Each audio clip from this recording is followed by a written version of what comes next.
એટલે તમારા આવે મોમ ને અમારા આવે મોમ એમ. હવે આમાં અત્યારના છોકરા દિલ દેખાવ જોવા જાય તો બિલ વધી જાય. શું હમણાં મોબાઈલ આવ્યા પછી જે અમુક અમુક તો જે પાટિયા સીડ્યા છે.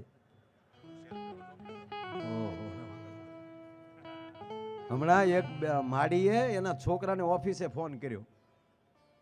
એ છોકરાને માએ એ કે બેટા જલ્દી ઘરે આવ, જલ્દી ઘરે આવ. કારણ કે મમ્મી શું થયું, તારી વહુ આમ એક હાથ ઊંચો થઈ ગયો, ડોળા ઉપર થઈ ગયા, આખી ત્રાહી થઈ ગઈ. ત્યાં કીધું માં ચિંતા કરો, માં એકલી એકલી સેલ્ફી લેતી છે. ઓલી ડોશીને બિચારીને સેલ્ફીની ખબર નહીં હો. નહીં સાહેબ, બીજી વાત કહું, એક ભાઈએ હમણાં ઓફિસે લઈ એની પત્નીને ફોન કર્યો. આવો આવો હસમણભાઈ, ફોનના ટાઈમે જ આવ્યા, બરોબર વ્યાવ અહીંયા. એક ભાઈ ઓફિસેલી ફોન કર્યો એની પત્નીને કે સાંભળો છો? આ કે સાંભળું છું, બોલો. એ કે કામ કરો, તમે બપોરે 2 વાગે એરપોર્ટ જજો, હું 3 વાગે ઘરે આવીશ. તમે 3 વાગે એરપોર્ટથી ઘરે પહોંચી જશો એટલે હું આવી જઈશ. અને 2 વાગે મમ્મી ઉતરે છે એરપોર્ટ, એની 12 વાગ્યાની ફ્લાઇટ છે, એટલે તમે મમ્મીને લઈ આવજો. મમ્મીને લઈ આવવાનું કીધું અને બેને જે શરૂ કર્યું. મમ્મીને ભાન હોવી જોઈએ, આ કિચમિચની 10 દિવસનું વેકેશન છે તો છોકરાઓ સાથે રહેવું કે મમ્મીની સાથે રહેવાનું? મમ્મી જે ફ્લાઇટ ના ત્યાંની ન બેઠા હોય તો મહેરબાની કરીને ના પાડી ગયો. મમ્મીને ભાન હોવી જોઈએ, જેટલી ઉંમર થતી જાય એમ બુદ્ધિ બગડતી જાય. પણ કે સાંભળવું નથી, મહેરબાની કરીને કહું છું. અત્યારે છોકરાઓ સાથે રહેવાનું હોય કે મમ્મીની પીંજણમાં પડવાનું હોય? અને તમને ખબર છે ખાલી 2 રૂમ છે, એકમાં છોકરા એકમાં આપણે. મમ્મીને શું રસોડામાં? પણ સાંભળ તો કરી, સાંભળવું નથી મહેરબાની. પણ કે તારા મમ્મી ઓ મોહમાં આવે છે. 2 હરખું રાખો તો હું બાબુજીનું વ્યૂ જાય સાહેબ.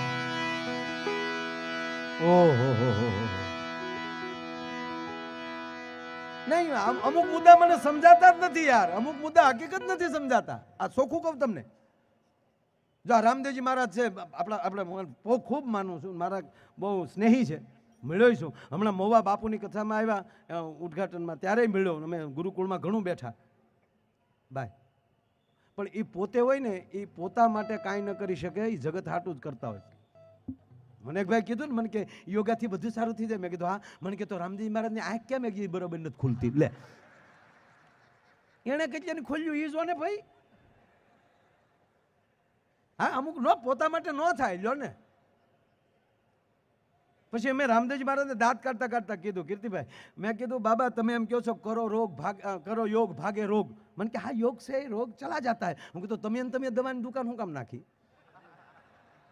એ તો ઓલું બાલકૃષ્ણભાઈના નામે નોખું રાખ્યું હોત તો.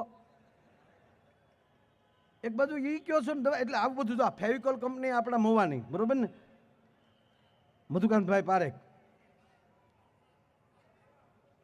એનું ગામ કળસાર છે, એનું ઘરે જોયું જૂનું મેં, પણ આપણા મહુવાના કહેવાય, તાલુકો મહુવા. કળસારમાં સારી હોસ્પિટલ ને બધું ઘણું લોકશાળા હાલે છે. ત્યાં હું ભણ્યો છું 2 વર્ષ, મને ખબર જ હોય. પણ મૂળ તો એ ને, પણ એ મૂળ મારે કહેવું છે એ કે ફેવિકોલથી આખી દુનિયા સોટે કોઈ દી એનું ઢાંકણું ખોલ્યું સોટ્યું કોઈ દી એમ પોતાને અસર ન થાય. હા ના, હજી કોઈ આવ્યું નથી. અહીંયા ધ્યાન રાખવાની. અહીંયા તો અમે ઘડીક બેસી, તમે ત્યાં જોયા કરો. ના તમે જોયા, ત્યાં જોઈ લો ઘડીક.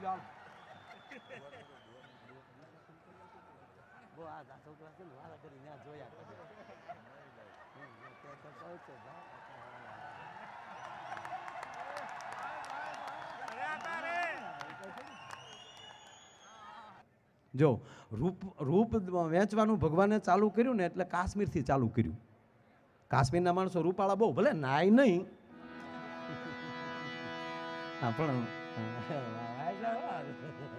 પણ આ રૂપ બહુ.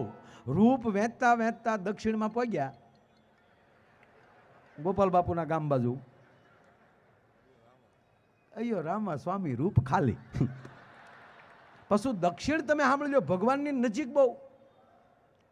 સાહેબ ગામડું હોય કે મોટું સિટી હોય, એ સવારમાં પૂજા પાઠ કર્યા વગર દક્ષિણનો માણસ તમને જોવા ન મળે. અને ત્યાંનું સ્પષ્ટ સંસ્કૃત, એની ધાર્મિકતા, એના મંદિરો જુઓ સાહેબ, ઓળઘોળ થઈ જવાનું મન થાય. એટલે એ લોકોએ ભગવાનને ફરિયાદ કરે કે અయ్યો રામા સ્વામી, અમને તમારા ભજન કિયા, તુમને અમારે કો કલર દિયા. ભગવાન કે સાંભળી લો, તમને બુદ્ધિ દેવાનું શરૂ કરીશ તો તમારથી વધારે IAS ઓફિસરો હોય ને સાહેબ તો દક્ષિણમાં છે. બુદ્ધિ દેવાનું ન્યાલી ચાલુ કર્યું. એ દેતા દેતા પંજાબ પહોંચ્યા. તા બુદ્ધિ ખાલી.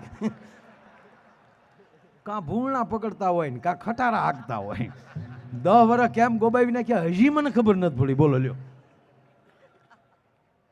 પણ કહેવા ગયો વચ્ચે આવ્યું સૌરાષ્ટ્ર ને મહારાષ્ટ્ર, એને આમલી રૂપ દેતા દેતા નીકળ્યા તો રૂપે મળ્યું, અને આમ ગુણ દેતા દેતા નીકળ્યા તો સાહેબ ગુણે મળ્યું. રૂપ અને ગુણ બે મળ્યા હોય તો આ બે રાષ્ટ્રને. અને સાહેબ આ દેશનો એક નાનો પ્રસંગ મારે કહેવો છે કે શું આ દેશની ખુમારી છે. પોતાના મૂલ્યોને જાળવી રાખે એ જ ભારત વર્ષનો માણસ છે. કરીબ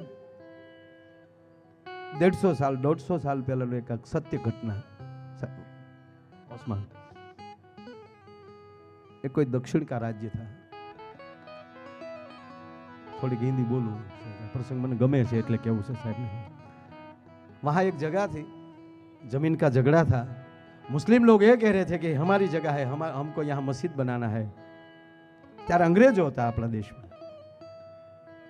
हिंदू लोग ने विरोध किया कि नहीं ये जगह हमारी है, हम मंदिर बनाएंगे.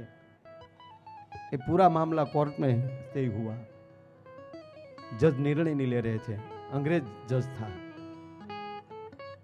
हिंदू भाइयों को बोला एक काम कीजिए, मैं उसमें निर्णय नहीं ले सकता,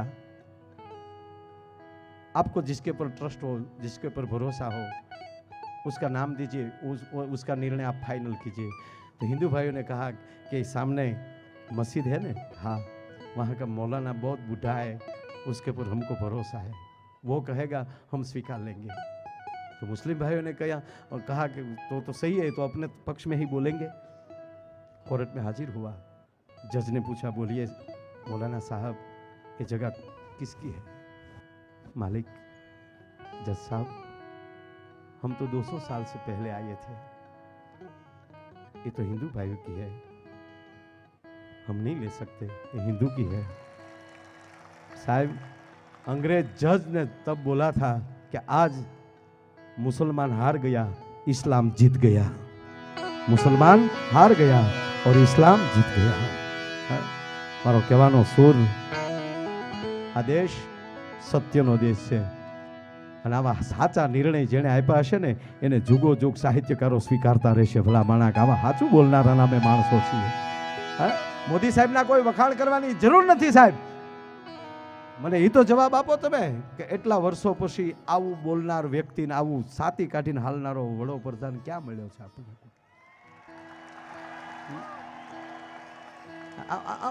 કોઈ રોડું નથી લગાડતો સાહેબ. બસ એ કરી દેખાડવાની વાત તમારી છે. યહાં બોલના મના હૈ, કામ કરના ચાહીએ. અને ઓગણીમાં આડો હાલે એને વળગે જોગણી. પણ મેં કીધું ને કે પાછો સૌરાષ્ટ્ર અને મહારાષ્ટ્ર સાહેબ સંબંધ એવો છે, તમારા શિવાજી જન્મે અહીંયા અને હાલડાની દોરી ઠેઠ સૌરાષ્ટ્ર પહોંચે, અને મારો રાષ્ટ્રીય જાહેર મેઘાણી ત્યાં બેઠો બેઠો એનું પારણું ચૂલાવે સાહેબ. શું આમ સૌરાષ્ટ્ર ને મહારાષ્ટ્રનો બહેનો. અને પૃથ્વીના ગોળા ઉપર રાષ્ટ્ર બે જ છે, સૌરાષ્ટ્ર ને મહારાષ્ટ્ર. બાકીના રાજ્યોને દેશ છે સાહેબ, રાષ્ટ્ર તો આ છે સાહેબ. અને બે માલી એવા જન્મ્યા છે સુરવીરો, બે માલી એવા. અને પડખે જે રાજસ્થાનનો જે આપણે હૂફ મળી, રાજસ્થાને એવા વીર પુરુષો આપ્યા. ધરતી જોરારી જોરારી, ધરતી વીરારી વીરારી, ધરતી પીરારી પીરારી. અને મહારાણો પ્રતાપ ત્યાંથી મળ્યો, શિવાજી અહીંથી મળ્યા. અને કહેવા ગયો સૌરાષ્ટ્રમાં હમીરજી ગોહિલથી લઈ અને સરદાર વલ્લભભાઈ પટેલ ને મહાત્મા ગાંધી જેવા મર્દોને એમ કહેવાય કે એ ધરતી આપ્યા છે સાહેબ. ગુજરાત ગુજરાત છે સાહેબ. અને એમાં સાહેબ ગુજરાતી કરે ને એવું કોઈ ન કરે. ગુજરાતી ગુજરાતમાં જન્મો છું યાર, એટલે એકચ્યુઅલી એ તો મારા માટે સ્વર્ગ જ છે ને યાર. હા, મારા મને જમરાજા મારી મારીને એમ કહે ને તારે ક્યાં જવું, તું એમ જ કહું ગુજરાત જવું છે, ગુજરાત જાઉં. પછી એમ પૂછે ગુજરાતનો તને ગળા શું છે, ગુજરાત જાવ એટલે મહારાષ્ટ્ર વાળા અમને બહુ સ્વીકારે છે, એટલે અમને બે દેશ રાજ્યમાં